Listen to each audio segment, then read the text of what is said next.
your leaders accountable for their actions and inactions on People's Parliament.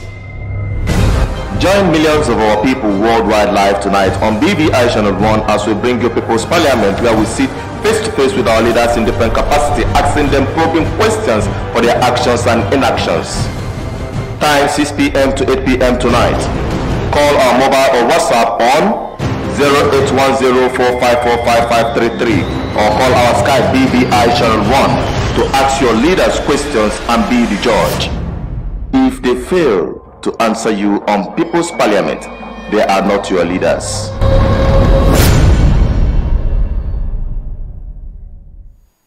Hello guys, this is BVI Channel 1 on People's Parliament.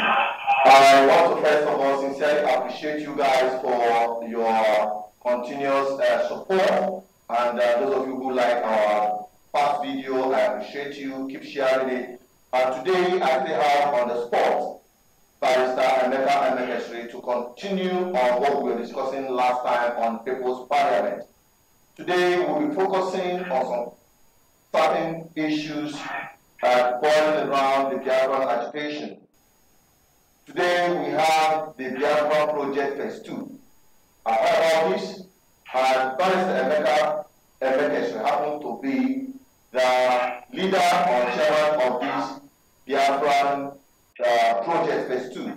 So I want the barrister to answer some burning questions regarding that Biafra Project Phase 2, what it's all about, and also to the current the upcoming, what they call the IPOB on the other side from Radio Biafra announced it at home. What is it all about? What's the implication? And this Operation Python Dance 3. These are 5 questions that people are coming up for bringing it up for the barrister. Don't forget that this is a live broadcast coming to you from the studios of BVI Channel 1.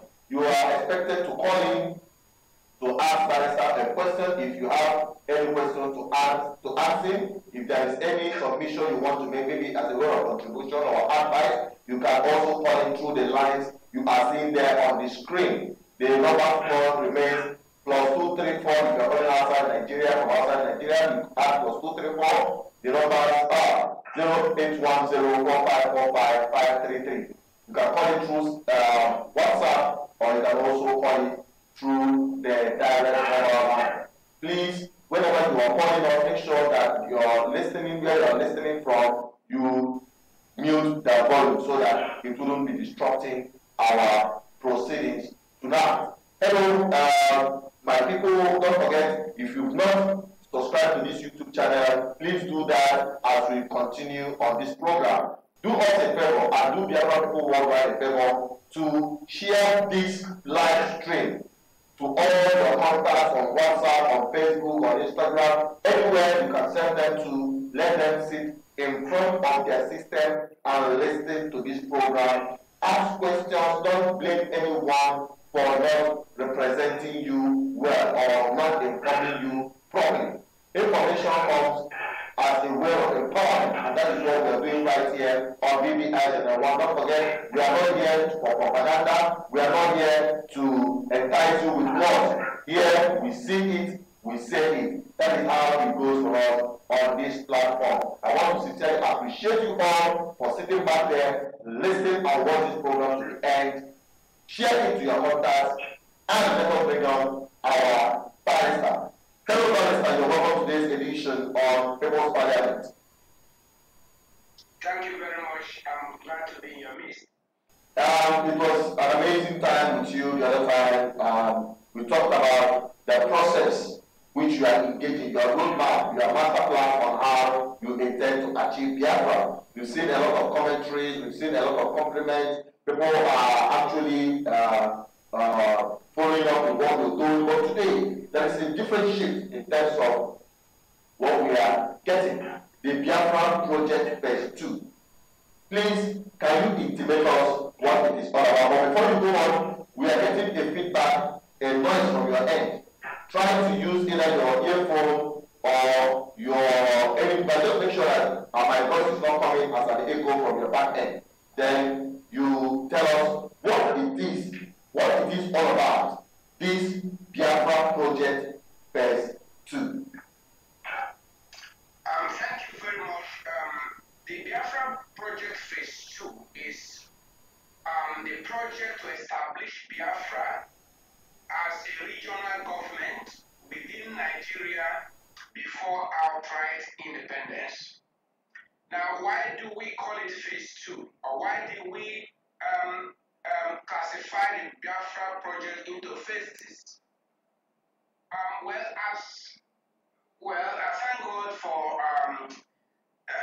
being a professional management consultant and an appraiser, a project appraiser. I have that experience of conducting feasibility and viability appraisal of a project before embarking upon it. And I have looked at the Biafra independence project as a project, actually as a very complex project. And using my skills and experience and knowledge in appraisal techniques, I've been able to know that the Biafra independence project is feasible, but it must be in phases, which were classified into phase 1, phase 2, phase 3. Yeah, I know that many Biafrans want it immediately. They want outright independence immediately. But I have looked into the feasibility studies and I can authoritatively say that the Biafra independence can only be achieved in phases. Mark my word, I said I can authoritatively say that the Biafra independence project can only be achieved in phases. And I classified it as phase 1, phase 2, phase 3. Yeah, when I say I can authoritatively say it, I know that some of you may get angry, but don't be angry. If I say I am an authority in appraisal, I'm a foundation appraiser. I do project appraisal. So I have been able to appraise the Biafra project. And I can tell you authoritatively as an expert that you can only achieve Biafra in phases. And we are now in phase 2. If you think you can achieve it at once, get independence immediately, please go ahead and let me see you. In feasibility and viability studies, we look at the feasibility, that is possibility, practicability. Looking at the laws, looking at the politics, international and national politics, looking at diplomatic bottlenecks, looking at so many things, institutional strongholds. When we look at all these things, we can now advise you that your project may be feasible, but it has to be in phases. That's why you can see some complex projects divided into phases. Phase 1, phase 2, phase 3, phase 4, as the case may be, depending on the complexity of that project. The Biafra Independence Project, it is a complex project where different world powers are interested in what happens to Nigeria. So it is something that we must handle expertly. When I mean expertly, it's not just any person that can do that this phase. Yes, the first phase, phase 1, is awareness creation, which every person can do. But we have entered into phase 2, which is more complicated, which requires a lot of skill, negotiation skills, diplomatic skills. And that's where we are now. We will get Biafra as a regional government within Nigeria first before thinking of outright independence. In other words, it will just be like Scotland within Britain before we go to outright independence. If any other person thinks that he can get Biafra straight away, please let him go ahead. But I will not promise you what I cannot do. I will not promise you that I will get Biafra as an outright independence nation now. If I promise you that, then I'm a liar. Oh. But what I can promise you is that we, when I say we, that's those working with me,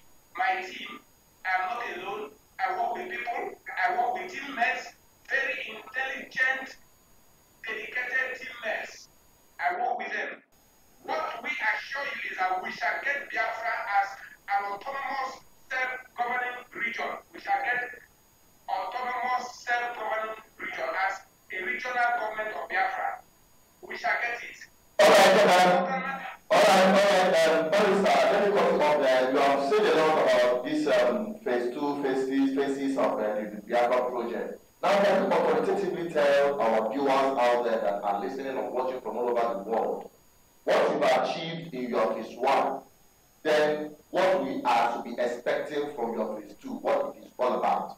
What did you achieve in the Biafra project phase 1? Phase 1 has been achieved by the pioneer activists, those who started the struggle from 1999. Chief Graf was wicked. We give him credit for kicking it off in 1999 when people were afraid to mention the name of Biafra on the streets. Was wicked. Started. He had so many followers, and along the line, they split to different factions, which is still okay. The same awareness was created by different factions. So from 1999 till now, it has all been awareness creation.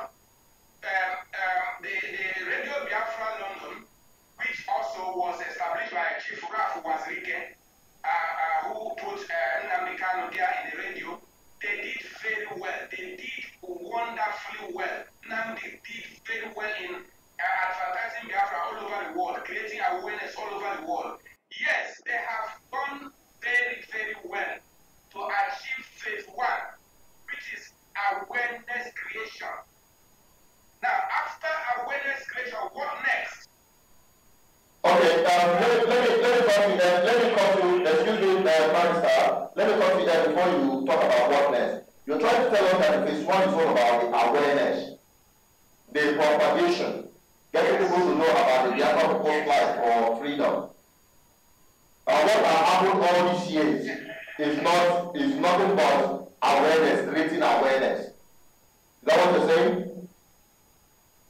Yes. Did you play any role in this awareness creation, in this phase 1? What role did you play? Did you play any role there? Oh, sure. When we started, when we were working together, I was broadcasting on Radio Biafra, of course, when we started. When Nnamdi joined us in 2012, he came from Masop and joined us in the movement by indigenous people of Biafra, and we put him on the radio. We were financing that radio the little we could. It was very difficult then. We were doing our best to finance the broadcasting. I was broadcasting on Radio Biafra then. If you go and watch or listen to Radio Biafra broadcasts of 2012 and 2013, you will hear my voice there. So I also helped in propagating or creating awareness through the radio as I was also broadcasting. In fact, my entry into the struggle also created some boost because intellectuals started joining the struggle. Because by the grace of God, I was able to gather the elders together, intellectuals, elder statesmen, professionals, and people now saw it that okay, professionals have entered into the struggle. Whether you like it or not, a person's professional standing matters a lot in a struggle like this. So when people saw that a barrister and solicitor of the Supreme Court of Nigeria, and solicitor of England and Wales, and chartered estates of value has entered into the struggle, people now say, oh, so this is not just, there was a way they were looking at the struggle before. They thought that it was just for people on the street, people maybe dropouts and things like that. But when they saw barrister and solicitor being in the struggle as an activist, not just as a lawyer to the struggle, but as an activist, then people had a change of mind. And many people started joining us, professionals, elder statesmen, traditional rulers, they all started joining us. So that's part of the awareness creation to boost the courage. People now got the courage to join the struggle. But after that, what next? Okay, you are saying something about the phase 2. Now tell us, what are we expecting from this phase 2? You say you played a role on the phase 1 of the whole thing by way of bringing intellectual intellectual content into the Biafran agitation. Now, your phase 2, can you brief us on what it is all about? Yeah, phase 2 is establishing Biafra as a regional government. That is phase 2. But the details, the strategies to employ, there are so many, and I may not go deep into them. But you have heard about people preaching about restructuring. Yeah, some politicians call it restructuring, while those of us who are Biafran politicians call it devolution of power, regional government. Whether you call it devolution of power or you call it restructuring, it is the same thing. So long as we mean regional government. Yeah, I understand that people from the north are kicking against it because they don't want restructuring. Well, whether they like it or not, that is where we're going. There will be regional governments. Every region will govern itself and develop at its own pace, and there will be peace in Nigeria. Whether Northern like it or not, there will be devolution of power if Nigeria will stay together. And that is what we are saying. But if they don't want devolution of power, they may push the people to the extreme, where there could be what I may describe as social cataclysm, which will give a new history, and we shall say, in time to come, future generations will read and say, once upon a time, there was a country called Nigeria. And I wouldn't like us to go that way. That's why I'm asking the Northerners to be reasonable and allow peace to reign. Otherwise, well, if they push the people to the extreme where they could no longer resist, they could no longer endure, there could be social cataclysm that will rewrite the history of Africa. And future generations shall say, once upon a time, there was a country called Nigeria. Let us therefore be careful and take the opportunity now and carry out proper restructuring by devolution of power to the regions, so that every region will govern itself in the one Nigeria.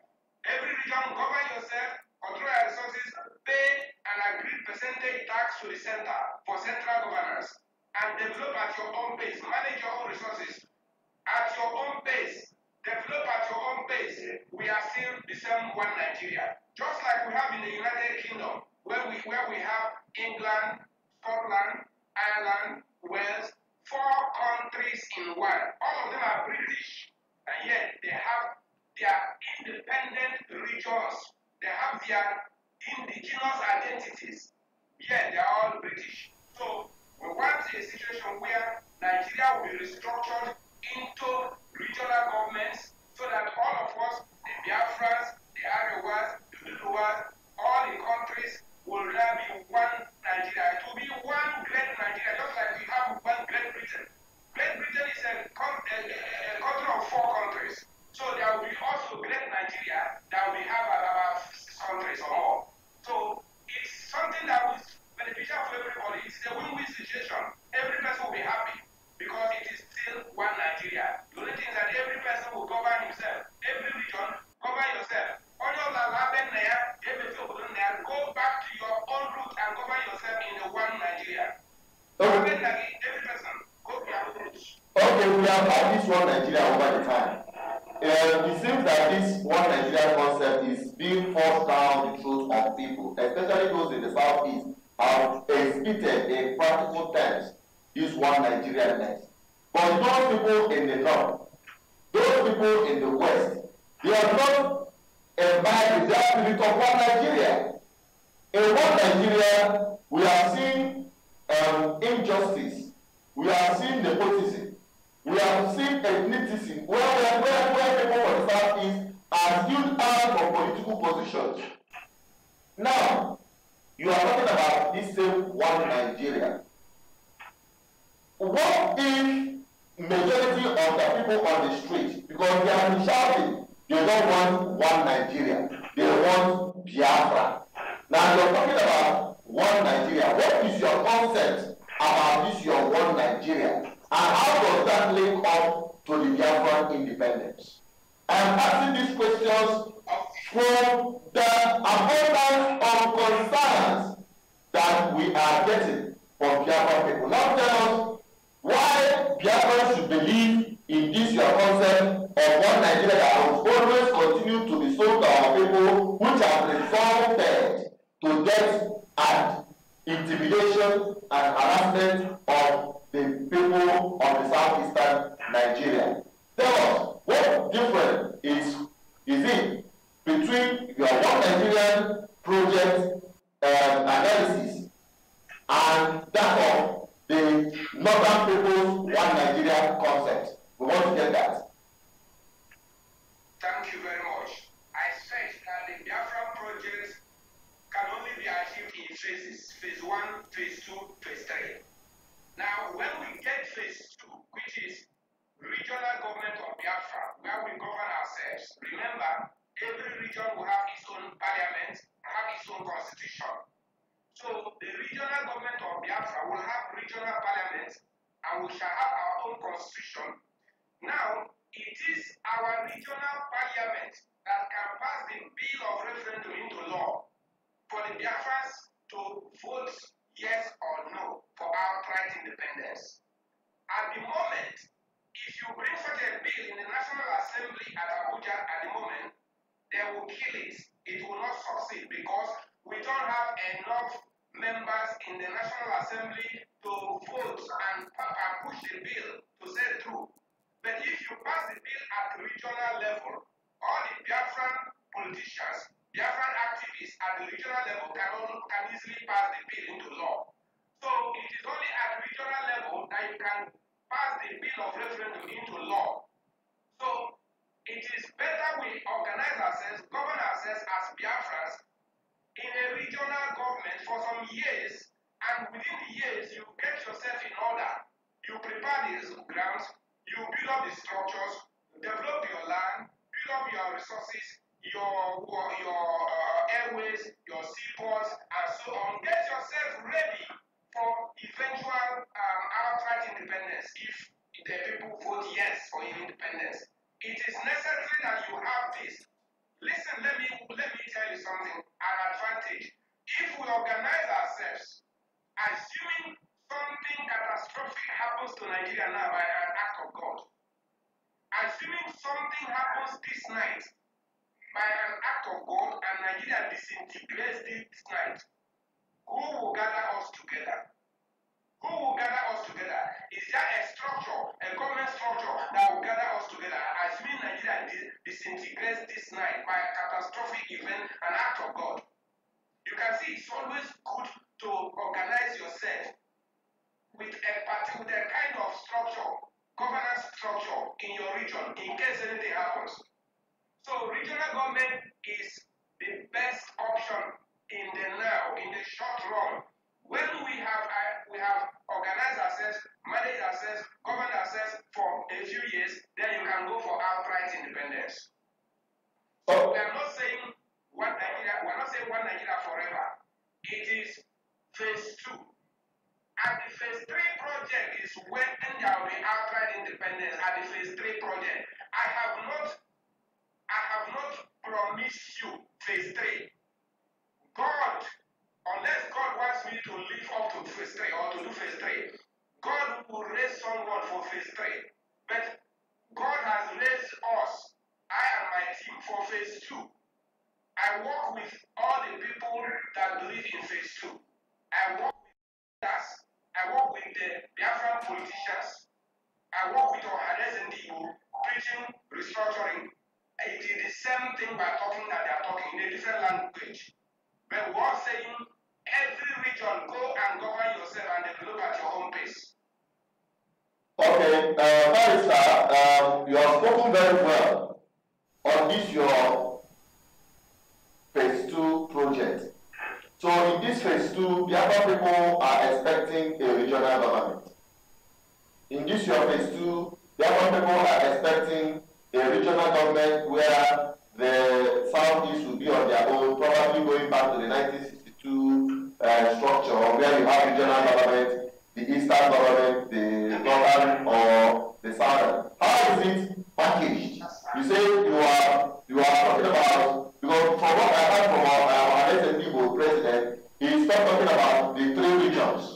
You can appreciate the fact that Nigeria was founded on tripod, but currently the structure of Nigeria has organized the tripod into three political, they call it political zones, geopolitical zone, and not geo-ethnic zone or geo-national zones. Now, the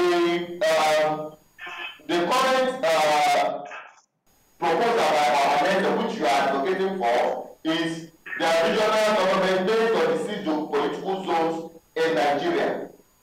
And you can agree with me that the Igbos, let's start from the Igbos. If you expand to the Biafrans, you can find out that they are spread across different geopolitical zones. Like in Nigeria today, you have the Biafrans, Igbos in southeast. You have the Biafran Igbos in the south. You have other Biafrans in north central. Now, if this split component of our people, the people of the southeastern region, the Biafran people, are spread across different geopolitical zones, how then do you think that it can evolve and now become a new Biafra? Or probably when you are not there, the people that will take up the Project 3 will now from there get Biafra. Now tell us how that is, because so many people have said about young people blame the people young and old people blame the no think till I now point of today. No think in the wrong about Nigeria or actually. That is what we are why we are saying something about it today. I've heard people say that. Now, what makes you think that you and your team will not put the Biafran people in the time to come in the same way? All of the till now we are also setting Biafra, and now they are still stocking up in this one Nigerian men. So tell us what different, what is it that they're going to get outside what you and your team have given to the people and are proposing for the people right now? Tell us. Okay, I got your point about the different people like the Igbos who are in the south, who are also in the north central. Yeah, there are Igbos who are in the south. There are also Igbos who are in the middle belt, carved into different parts. Are you asking if the regional government shall be done according to the 6 geopolitical regions? Yes. What will happen? What will happen to those other people? Now, listen. If the National Assembly, if we succeed in getting the bill passed into law by National Assembly, devolving powers to the regions, the first thing that will happen is we can start with the 6 regions now. Because I understand people's fears about those that have been carved out into other regions. But if you start with the 6 regions now, every region now has a regional parliament. Now, the Eastern region has a regional parliament. The South region has a regional parliament. Then what will happen now is the regional parliament will now pass a bill into law, a bill of referendum, for people now who want to be in the southeast to now decide and vote to join the southeast. In other words, the south parliament can pass a bill of referendum for the Igbo-speaking people of south who said they don't want to be in south. They want to join their kids and kin in southeast. So a referendum will be done for people in like Ikwere and Share, other Igbo-speaking people in River State. A referendum will be done for them. They will decide whether to remain with south or join their kit and kin in the southeast region. The same thing, a referendum will be conducted for those in Kogi states, Benue states, who have boundary with their neighbors in Enugu and Abakaliki and so on.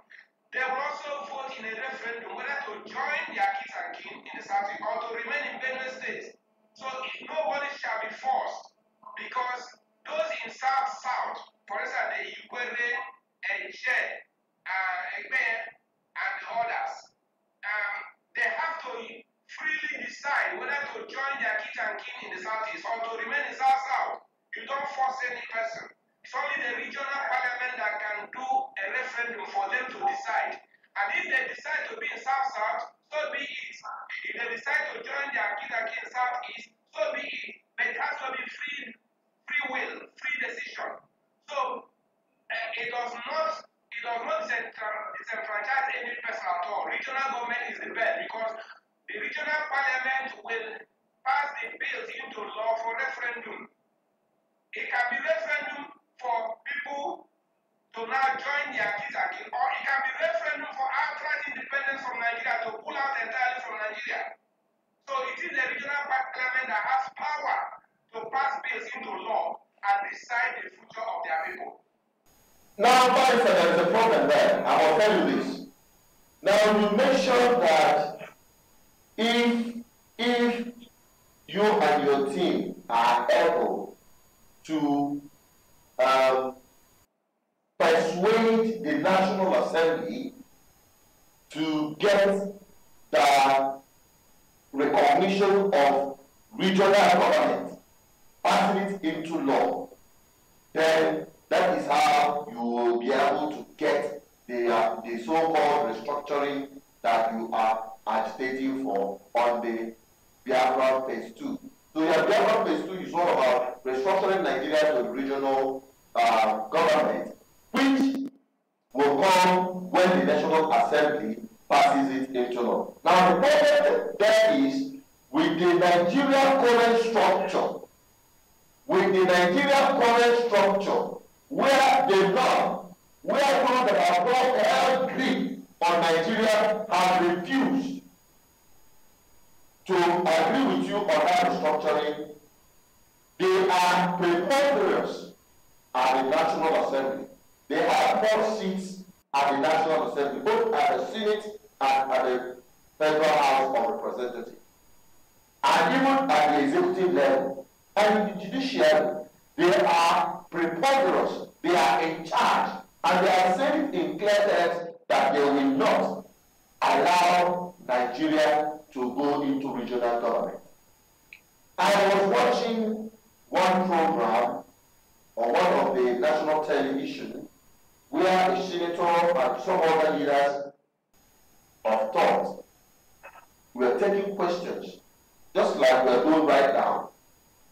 A local youth present at the program told the senators there live that they, the youths of the North and the entire North, will never subscribe to regional government in Nigeria.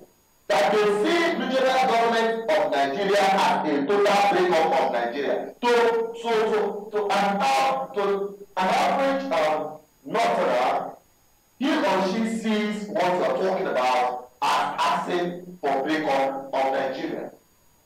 How then do you think you will now be able to persuade them and get this bill passed through the eye of the needle, just like an elephant going through the eye of the needle? How do you think, how possible can you make this bill go through a National Assembly, considering the fact that the same people who say no are preposterous? They are more in number when it comes to voting, so they will always have their way. And just how do you think you can go around it? Tell our viewers, because they are listening to you attentively. Okay, now listen. I have two, or I would say double-barrel weapon. I and my team are working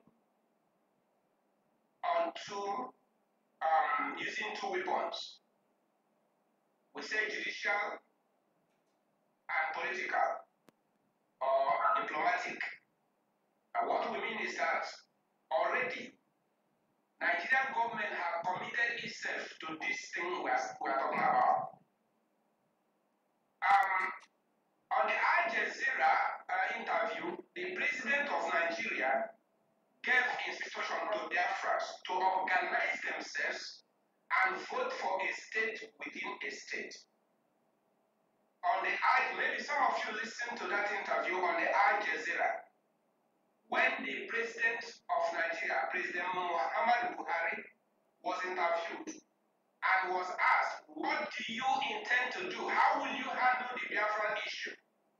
He said, let them organize themselves and vote to have a state within a state. He made this statement and we accepted. We have issued a legal notice to the Federal Republic of Nigeria that we have accepted that offer they made. And by accepting that offer, we created so many things. We set up our database, the Biafran database. We set up our website. We set up our radio, our TV. We set up our political movement. We set up so many structures on the ground. Pursuant to the directive given by the President of Nigeria that we should organize ourselves and vote to have a state within a state. So the issue of estoppel comes into law now. Law, estoppel, they can no longer resile from what they have directed us to do. So we have organized ourselves. We are coming to that. We have issued a legal notice and served on the federal government of Nigeria on that matter. So very soon, you will hear more on that matter. Now, concerning the use of legislative power, that is National Assembly, yes, you have pointed out correctly that the Northerners have more senators and members of the House of Representatives in the National Assembly, yes, but we're not talking about the Southeast alone. The President General of Igbos informed me that he has been able to gather the people from the south, southwest, and north central. 4 regions now have accepted the regional government message. 4 regions. But hopefully we shall also get another region in the north. Hopefully the northeast region will also follow us. So only the northwest, the Fulani, may be the problem, but already we have 4 against 2. 4 regions against 2. So if all the senators in the 4 regions, southeast, southwest, south, north central, all of them, if they are convinced that they buy this our message, the 4 regional senators will definitely outnumber the other 2 regions. And then if we get northeast, then that will be 5 against 1. Right now it is 4 against 2. So if the bill is now pushed into the National Assembly, I believe it will say to let this message continue. As we continue preaching this message, more senators will buy into it.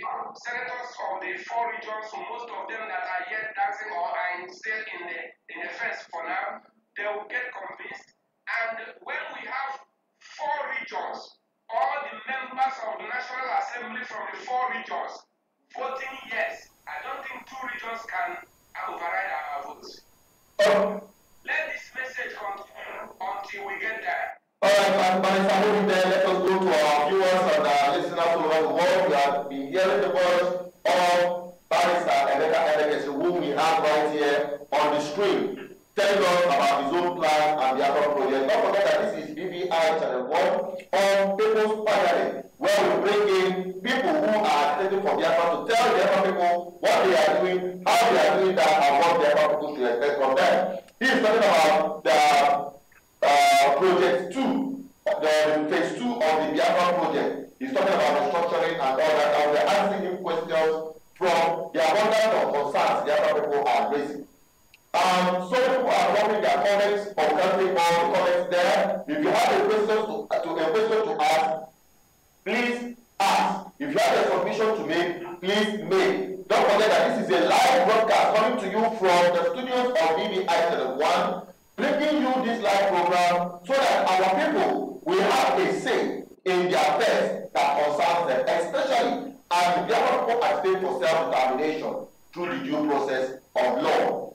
Don't forget that you can call in to become part of this program by calling our direct line you see right there on the screen, or you can join on the Skype through our Skype ID BVI Channel 1.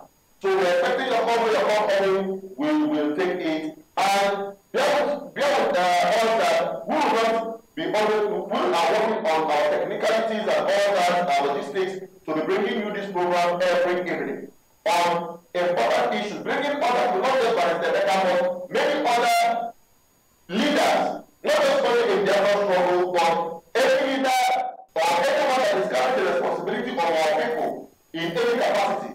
We bring them on this screen, we scrutinize them, we ask them questions, we ask them probing questions, we ask them to clear some accusations leading against them. And like I always say on the app, on our promotion for this program, I say that if those people that are carrying your responsibility could not answer your questions, could not tackle your questions clearly, then they may not be representing your interest. If they fail to appear on this platform to ask, to answer and take questions and make clarifications of what they are doing for the people, then they are not truly your leaders. So I'm going back to Barrister Emeka and still expecting your call. When we come back, we'll go to our social media and also on the comment column to take some few comments. Now, I'm going back to Barrister Emeka. Barrister, tell us. Yes. Now tell us, you are talking about. Yes, sir. Yeah. You're echoing. You're echoing. Yeah, you have to reduce the volume from your own side so that it will not be bouncing back. I think it's not on that. Now, Barrister, tell us. You talked so well about this restructuring and how you intend to get majority of the senators to agree with you in the same line. Now, consider what is happening in the Nigerian section, the political happenings in Nigeria, and you made mention of Buhari asking the Biafra people to vote a state within a state if they are serious with what they are doing. What do you think? Because me, I don't understand what he said, a state within a state. Is he trying to tell us to create another state in the southeast? Or is he trying to say we should get a Biafra state within Nigerian state that would be like Crimea or Catalonia in Spain? Now tell us, what's the connotation about this vote a state within a state? And also, you talked about Biafran politicians and Nigerian politicians. Tell us the difference, the disparity between the two. So take the two of them at the same time. But first of all, tackle the issue of state within state. All right, state within a state. In law, a state is a sovereign nation, just like Nigeria. Nigeria is a state. It's unfortunate that in Nigeria, that word state, people don't understand what it means. So, Nigeria is a state in the eyes of law. So what President Muhammad Buhari is saying is that Biafrans should organize themselves and vote in a referendum to have a state within a state. That is, to have Biafra within Nigeria. So Biafra will be a state within Nigeria state. It's just like what I have been saying, and in fact, his offer is the best for now at the moment. The offer the President of Nigeria has made to us is the best in the meantime, in the interim, in the short run, for us to organize ourselves and to have a state within a state. And that is where we are going next. I told you we have the Buhari report. Both the judicial, which has, that his statement, of which we have acted upon, we have accepted it, and we have created the structures, we have taken steps.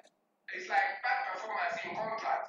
We've done our own, then we have issued him with a notice. That creates what we call estoppel in law. We shall address this issue later. So, if we organize ourselves and vote in a referendum to have state within a state, and we're able to succeed, and more Biafrans vote yes, then we shall be like Scotland within Nigeria, governing ourselves. But you see, why I'm saying regional government is that if Biafrans vote to have a state within Nigeria, to have Biafran state as Biafran government within Nigeria, other regions may be jealous. Other regions may be jealous and say, okay, they want the same thing also. Otherwise, already the Biafrans have got Nigeria committed by the statement the president made. But we still want other regions to benefit. Otherwise, if we go alone, based on judicial pronouncement, compelling Nigeria, of course, you know what it means. Nigeria has to fulfill its obligation based upon the directive the government has given to us. But if we get Biafra alone as a regional government, other regions may say they want the same thing. That is why we say, okay, let every other region have its own independence, self-governance within Nigeria. We have two double barrel weapons, and we shall activate one very soon. Okay, you have said a lot about this, your state within the state. Now, you tell us about the politics of this concept. You talked about Biafran politicians and Nigerian politicians. And I know you were heading this organization called the Mobbing Initiative, the movement of Biafrans in Nigeria getting involved in politics.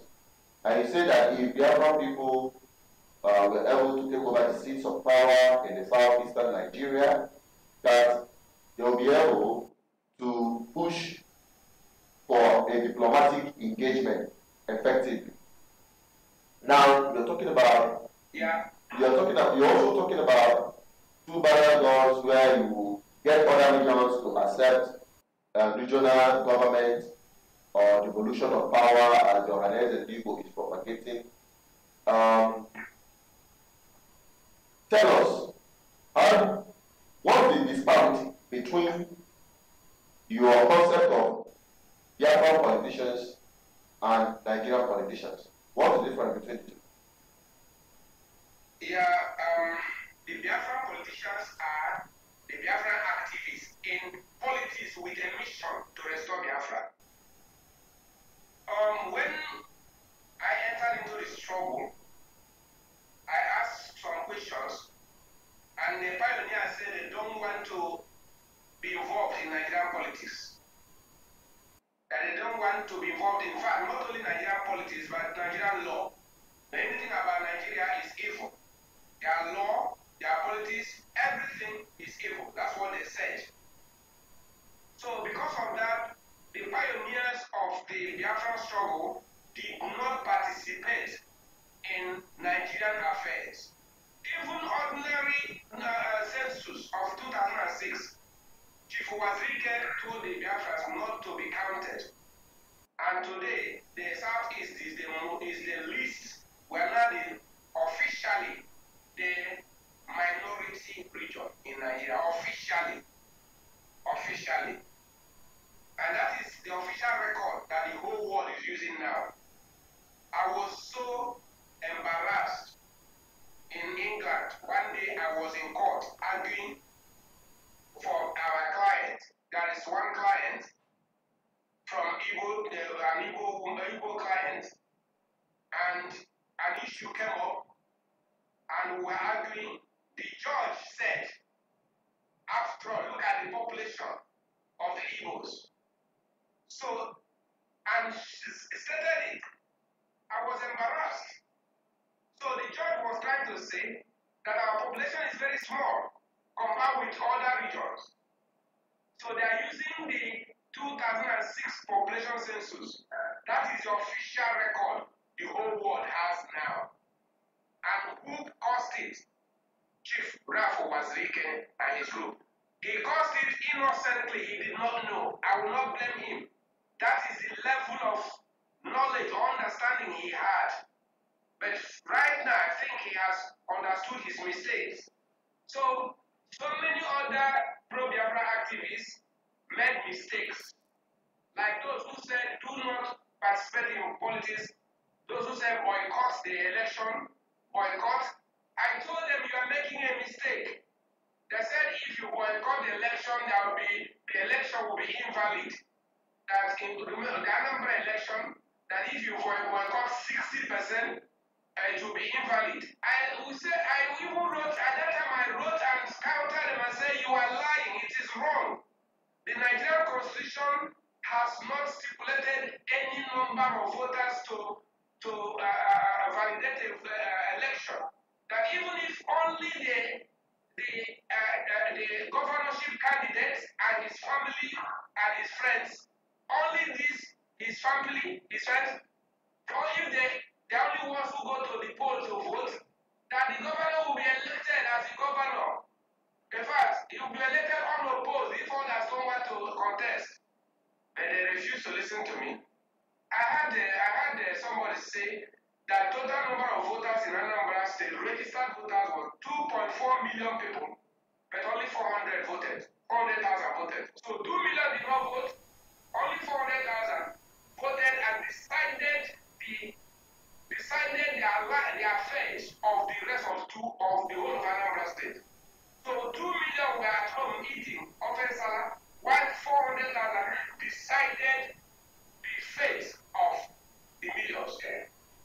So you can see this, they did this out of ignorance.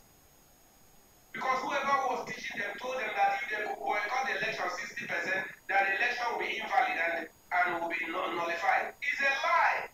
But they did it out of, that's the much they knew. It is like innocent mistake. They were teaching what they did not know. And their followers followed them and made the mistakes. So also they are making other mistakes. So what I'm saying is this. We don't want such things again to continue. And we don't want the blind to lead those who have eyes. Yes, if the blind lead the blind, both of them will fall into the pit. It is normal. It is acceptable. That's what Jesus Christ said. If the blind lead the blind, both of them will fall into the pit. That is normal. It is to be expected. But when the blind lead those who have eyes, and those who have eyes agree to be led into their grave, into pit by the blind, it is an abomination. So we will not allow that. We will not allow the blind to lead those who have eyes. Never.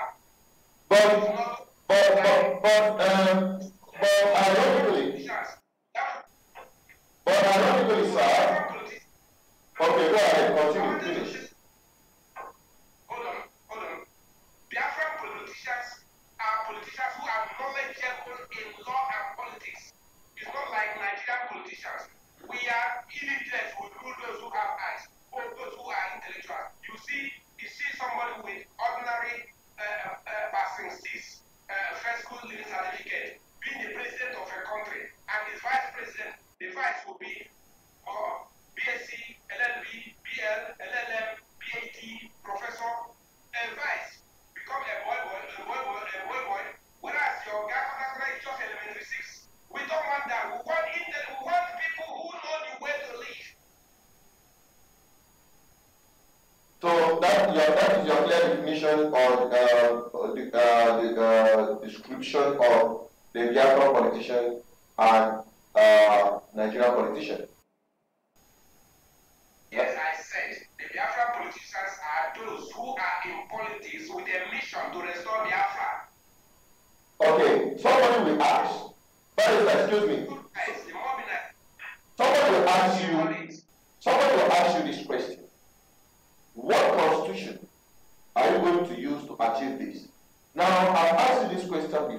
people seems to not to be satisfied with this. They said that the issue of the constitution of Nigeria. You say people say that Nigeria is evil, including their constitutions and law. That's why they don't want to be part of it. Do you agree with that? Yes. Is that true? Listen. No, I want you to tackle this first.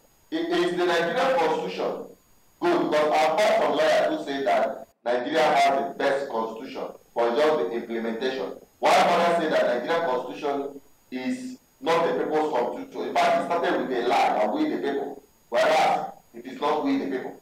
And you came here the other time to say ratification or non-ratification. Now you want that constitution to be as a way of empowering the people to get there. Because the ultimate goal for the people watching, especially our people from the southeast, is Biafra independence.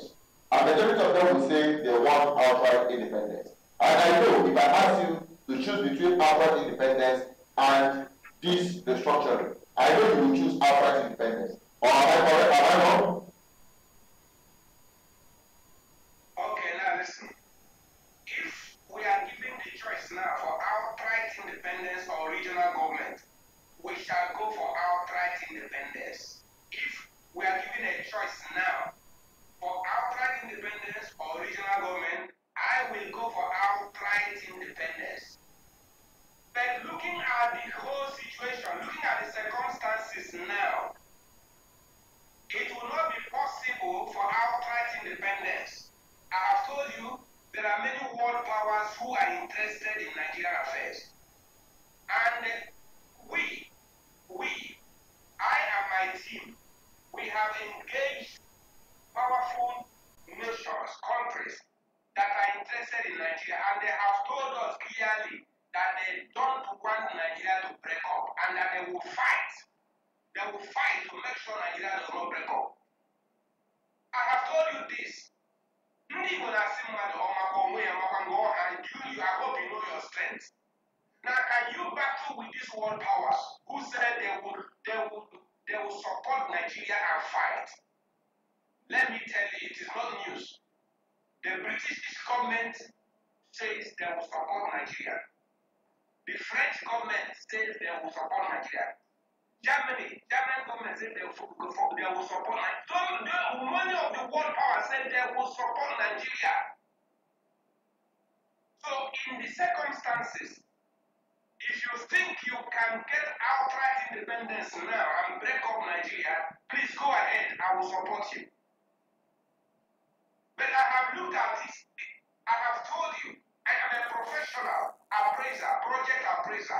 I have appraised it, what we call feasibility and viability studies. I carried out feasibility and viability studies. I carried out the studies by myself that I now found that Biafra can only be achieved in phases, looking at the circumstances, institutional frameworks, political, diplomatic framework, so many issues. We now say the best way is to do it by phases, and we're now in phase 2. It is not that phase 2 is the best. Outright independence is the best, but in the circumstance, we cannot get outright independence now. Okay, coming to Nigerian Constitution. I have had lawyers argue about it, that Nigerian Constitution is fraudulent because it says we the people, whereas it is not we the people that made it. Yes. The Constitution was imposed upon us by the military junta. Good, I agree. But there is something in law, principle of law, that says every law remains valid until abolished, until set aside, until abrogated. Every law remains valid. So the Nigerian Constitution, though fraudulent or defective,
that this constitution is evil, invalid, null and void, automatically the judge, the seat is dissolved, judiciary is dissolved, army is dissolved, police is dissolved.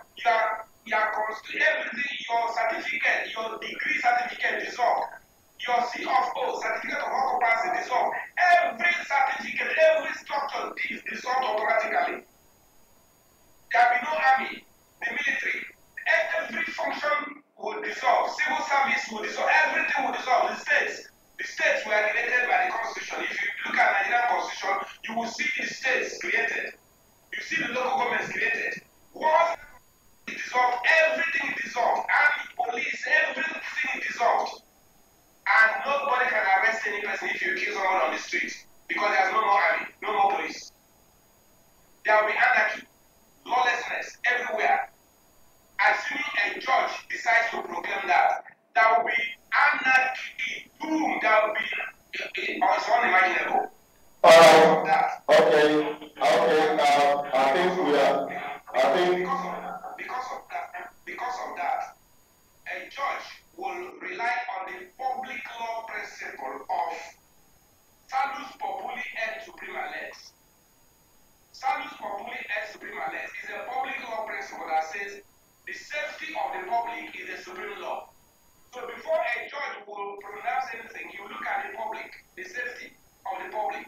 This order I will make, this judgment I will make, how will it affect the public? And if that order or judgment will destroy the society, the judge will not make that order. For public interest, in the public interest, the judge will not make that order. So, if assuming you are able to go to court to ask a judge to declare a Nigerian constitution null and void, you may have an obstacle. Thirdly, what we call the Nigerian Constitution 1999 was a military decree. Now, the Nigerian Parliament passed a law adopting all military decrees as laws validly made by the National Assembly. So, any decree made by the military has been adopted by the Nigerian National Assembly as laws of the National Assembly. So if you now go to court to say the 1999 Constitution, a decree, is not it's not we that made it.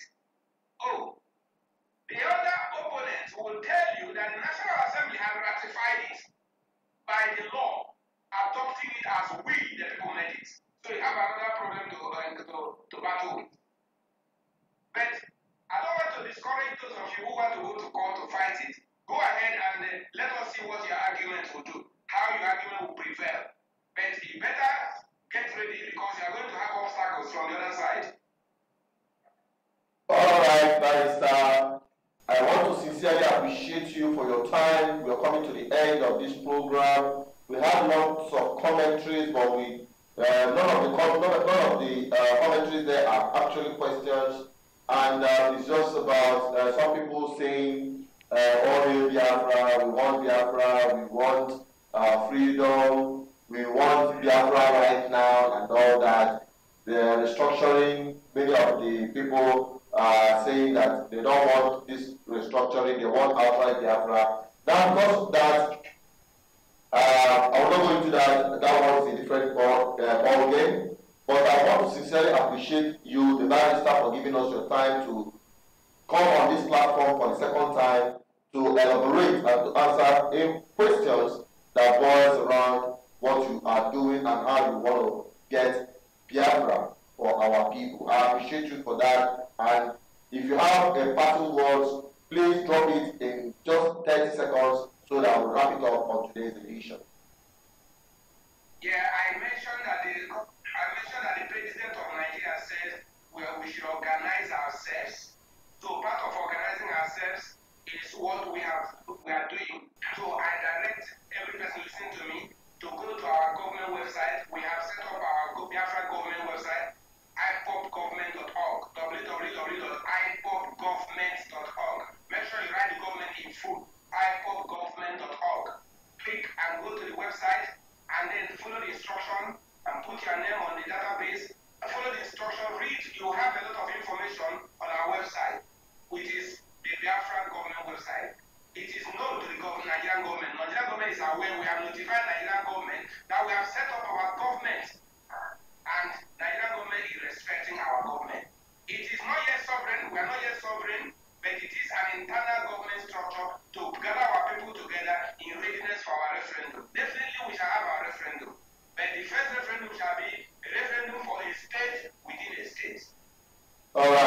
you so much, man.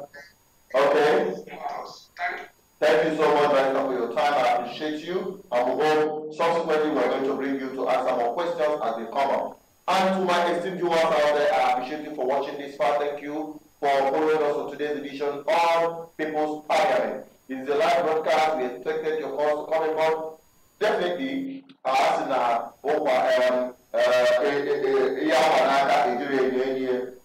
appreciate how you have watched and followed attentively on today's edition of People's Parliament. When next, we'll be bringing more people here.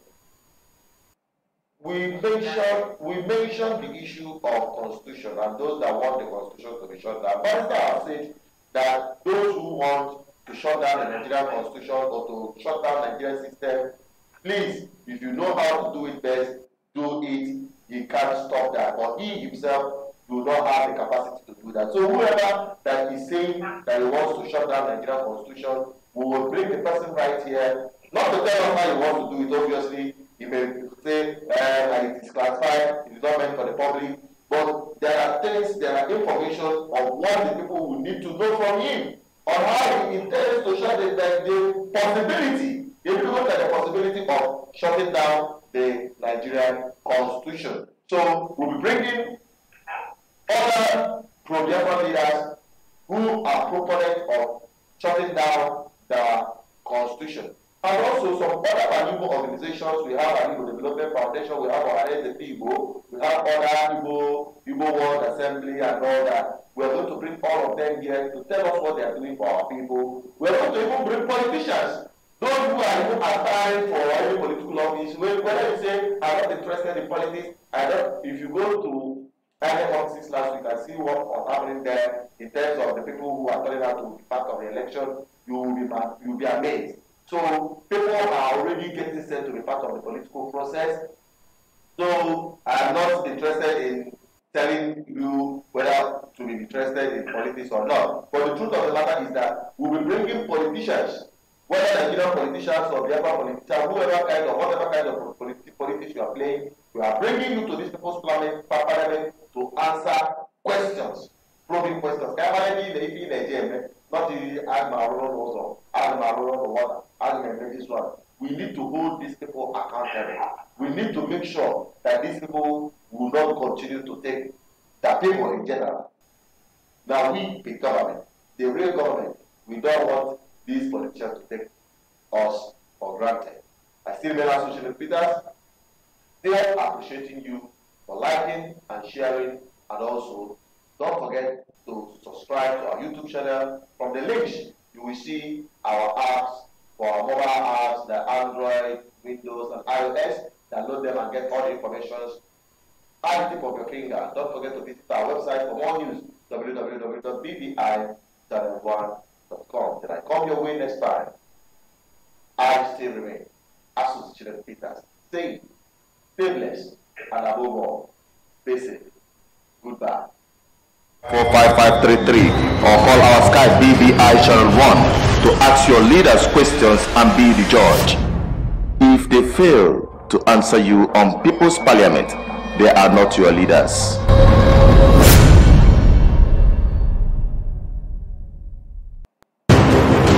The lies and the truth, the pains and the gains, holding your leaders accountable for their actions and inactions on People's Parliament. Join millions of our people worldwide live tonight on BVI Channel 1 as we bring you People's Parliament, where we sit face to face with our leaders in different capacity, asking them probing questions for their actions and inactions. Time 6 p.m. to 8 p.m. tonight. Call our mobile or WhatsApp on 0810454533 or call our Skype BVI Channel 1 to ask your leaders questions and be the judge.